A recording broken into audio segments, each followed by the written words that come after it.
যিহেতু আপুনি এবাৰ ভ্ৰাম্যমানত প্ৰথম অভিনয় কৰিছে, পূৰ্বতে আপুনি মঞ্চ অভিনয়ত জড়িত বুলি আমি জানো বা বোল ছবিটো দেখিছোঁ, এইবাৰ ভ্ৰাম্যমানৰ অভিজ্ঞতা কেনেকুৱা আপোনাৰ? ভাল, সুখ দুখ মিহলি হৈ আছে, কষ্টটো বহুত হয় বাৰু। আচলতে মই ভ্ৰাম্যমানত যাম বুলি ভবা নাছিলোঁ, বহুত আগতেও মই কৈছোঁ, চবতে কৈ আহিছোঁ, কিন্তু এইবাৰ ভাবিলোঁ যে গোটেইকেইটা মিডিয়াতে কৰিলোঁ যেতিয়া, ভ্ৰাম্যমানটোনো কিয় বাকী থওঁ, এবছৰৰ কাৰণে সেইকাৰণে আহিলোঁ, এক্সপিৰিয়েঞ্চ গোটাবলৈ, অভিজ্ঞতা গোটাবলৈ আহিছোঁ, অন্য একো নহয়, অভিজ্ঞতা গোটাই আছোঁ, তিতা মিঠা সকলো অভিজ্ঞতা গোট খাই গৈ আছে এতিয়া। এতিয়া যিহেতু আপোনালোকে ইতিমধ্যে কেইবাখনো মঞ্চত আপোনালোকে অভিনয় কৰিছে হেঙুল থিয়েটাৰ যোগেদি, ৰাইজৰ সঁহাৰি কেনেকুৱা পাইছে? বিৰাটেই ভাল।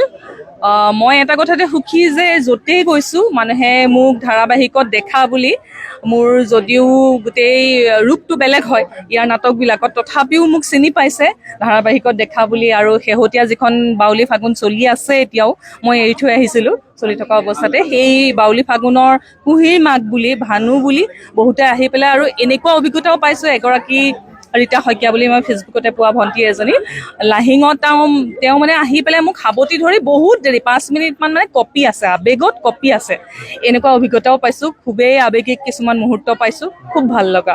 এতিয়ালৈকেতো সকলো ভাল লগা মুহূৰ্তই পাইছোঁ দৰ্শক ৰাইজৰ লগত।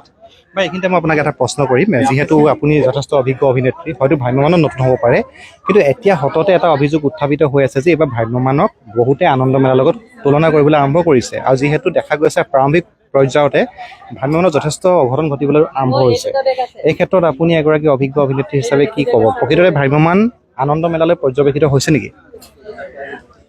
সেইটোনো মই এতিয়া নিজে ভ্ৰাম্যমানত থাকি পেলাই ক'বলৈ অকণমান অসুবিধা হয়, কিন্তু এটা কথা মই দৰ্শক ৰাইজক ক'ব পাৰোঁ যে হেঙুল থিয়েটাৰত আনন্দ মেলা কেতিয়াও নহয়।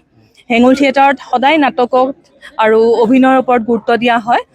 গতিকে হেঙুল থিয়েটাৰত আহি মই ক'ব নোৱাৰোঁ যে থিয়েটাৰত আনন্দ মেলা হয় বুলি।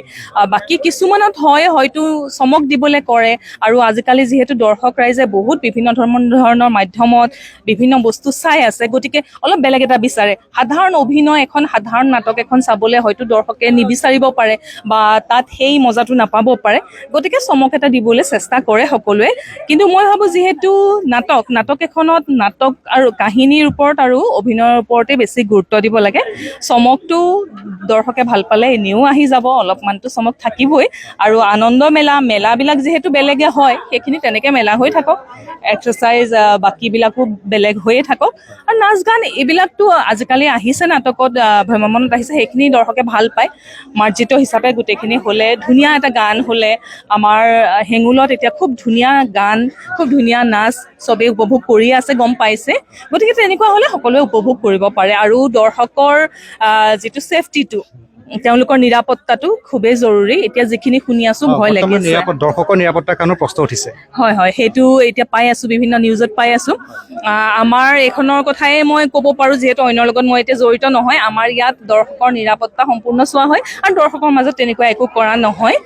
আমাৰ অভিনেতাখিনিৰহে অকণমান কেতিয়াবা কিছু অঘটন ঘটিছে, দৰ্শকৰ কোনো ধৰণৰ অঘটন ঘটা নাই, নঘটেও, আমি এইটো গেৰাণ্টি দিব পাৰোঁ আমাৰ ফালৰ পৰা। ঠিক আছে, থেংক ইউ, ধন্যবাদ।